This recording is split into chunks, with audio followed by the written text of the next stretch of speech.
जय एस्ट्रो पाठशाला में आपका स्वागत है। आज हम बात करेंगे पूर्वा फाल्गुनी नक्षत्र के बारे में कि इसके पीड़ित होने के क्या लक्षण होते हैं और इसके यदि यह पीड़ित है तो उपाय क्या हैं। पहले हम देखते हैं पूर्वा फाल्गुनी नक्षत्र के स्वामी को। इसका स्वामी भग कहलाता है, जिसे कि हम इंग्लिश में मॉर्निंग स्टार भी कहते हैं। ब्राह्मण जाति का नक्षत्र है ये, स्त्री जाति का नक्षत्र है, फीमेल नक्षत्र है ये, मनुष्य गण का नक्षत्र है। मनुष्य गण का मतलब इसमें रजोगुण की वृद्धि होती है, इसमें रजोगुण की वृद्धि होती है। रजोगुण क्या होता है, उसमें भौतिक सुखों और शारीरिक सुखों की तरफ जातक ध्यान ज्यादा देता है। जातक का ध्यान देह सुख की तरफ ज्यादा रहेगा, उसको हमेशा उसकी चिंता रहती है कि मेरे शरीर को सुख कैसे मिलेगा। वो जिम भी ज्वाइन करेगा, ब्यूटी पार्लर में भी जाएगा, इस प्रकार के वो कार्य करता है कि जिससे कि उसकी देह को, शरीर को शांति मिले, सुख मिले। इस प्रकार के वो कार्यों में व्यस्त रहता है। इस नक्षत्र को प्रजनन अंग के रूप में भी देखा जाता है, चाहे वो स्त्री हो या पुरुष हो, दोनों के प्रजनन अंग जो हैं उसके लिए भी देखा जाता है। और शरीर में ये होठ भी इससे देखे जाते हैं, शरीर का अंग होठ भी है, और जो हमारा राइट हैंड है यह भी इससे देखा जाता है। ये अधोमुखी नक्षत्र है। उत्खनन के कार्यों में देखा जाता है, इसे बीजारोपण में देखा जाता है कि हम क्या कार्य कर रहे हैं, उसमें हमें कोई विघ्न तो नहीं आ रहा। उस समय इसको देखा जाता है कि हमारी फसल ठीक हो रही है, हमारे जो बीजारोपण हो रहे हैं वो सही समय पर हो रहे हैं या नहीं हो रहे। अगर यह नक्षत्र पीड़ित होगा तो हमारा वो कार्य सही से नहीं हो पाएगा। ऐसे जो भी और कार्य होंगे वह भी बाधा बीच में डालेंगे। जातक का जब नक्षत्र पीड़ित हो जाता है तो उसका स्वभाव उग्र हो जाता है। जब जातक मैं और मेरे के चक्कर में पड़ जाता है कि मैं हूं मेरा है, मैं हूं मेरा है, तो वो सबसे उग्र व्यवहार करने लगता है, अभिमान में आ जाता है, उसकी ईर्ष्या में वृद्धि हो जाती है।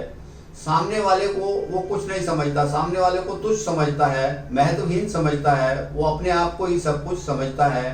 तो आप समझ सकते हैं कि इस समय उस जातक का पूर्वा फाल्गुनी नक्षत्र पीड़ित अवस्था में आ गया है या आने वाला है। जैसे जैसे उसकी उग्रता बढ़ेगी, व्यवहार में कमी आएगी, अभिमानी होगा, ईर्ष्यालु होगा, तो ये उस जातक की निशानी है कि उसका नक्षत्र पीड़ित हो रहा है। पीड़ित होने के बाद उसको शुभ फल नहीं मिलेंगे। प्रजनन अंगों में रोग हो सकता है,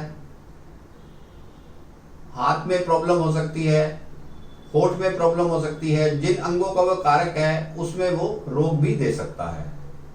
तो हमें यह समझना चाहिए पहले कि वह पीड़ित है। यदि अब पीड़ित है तो अब हमें उसका शुभ फल लेने के लिए उसके बारे में सोचना चाहिए। फाल्गुनी मास जो होता है, चंद्र मास, फाल्गुनी मास, उसके पूर्वार्ध में इसकी पूजा की जाती है।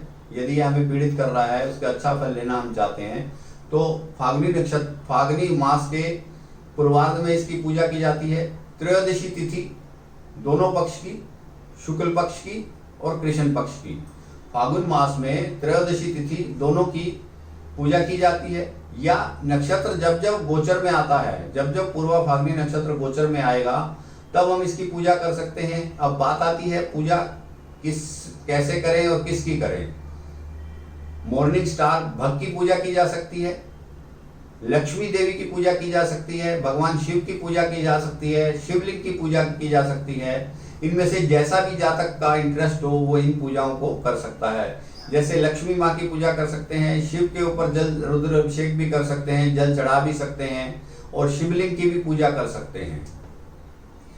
जातक जब रुद्र अभिषेक करता है रेगुलर में तो उसको फर्क पड़ना शुरू हो जाता है। और अगर मंत्र जाप करना है तो ओम नमो शिवाय के मंत्र जाप कर सकते हैं, जिससे कि हमारा कलह क्लेश, हमारी ईर्ष्या, अभिमान थोड़ा कम हो और जिससे हमारे रुके हुए कार्य हैं वो बनने लगे, हमारी देह को सुख मिले। यह सब बातें हम कर सकते हैं।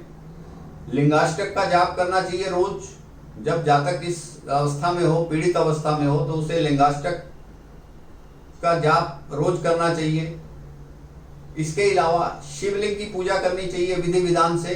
शिवलिंग की पूजा करने से जातक को क्या फायदा होगा, उसको धर्म की वृद्धि होगी, उसके धर्म में वृद्धि आएगी, धन में वृद्धि आएगी, उसके कार्यशैली में वृद्धि आएगी, उसका जो कार्य है, जॉब करता है या व्यवसाय करता है उसमें वृद्धि आएगी। और जातक मोक्ष की तरफ मुड़ेगा, जिससे कि वो थोड़ा नॉर्मल कंडीशन में हो जाता है, उदार प्रवृत्ति का हो जाता है। इस प्रकार के शिवलिंग की रेगुलर पूजा करने से, उसकी पूजा याचना करने से जातक को लाभ मिलता है। तो आज हमने बात की पूर्वा फाल्गुनी नक्षत्र के बारे में। पहले हमने समझा पूर्वा फाल्गुनी नक्षत्र के बारे में और फिर उसके पीड़ित होने के कारण समझे। उसके बाद वो हमें इफेक्ट कहाँ कर सकता है, उन अंगों को भी देखा, समझा और उसके बाद हमने उपाय की बात की। इस प्रकार हमें सभी ग्रहों का, सभी नक्षत्रों के पीड़ित अवस्था को देखना है, कितना पीड़ित है उसको देखना है और कौन पीड़ित कर रहा है उसको देखना है। उसके हिसाब से इसकी पूजा याचना स्तुति की जा सकती है, जिससे कि जातक को लाभ मिले। यह वीडियो यदि आपको अच्छा लगा हो तो इसे आप शेयर कीजिए, लाइक कीजिए और मेरे चैनल को भी सब्सक्राइब कीजिए, जिससे कि मेरा आने वाला वीडियो सीधा आपको मिलता रहे।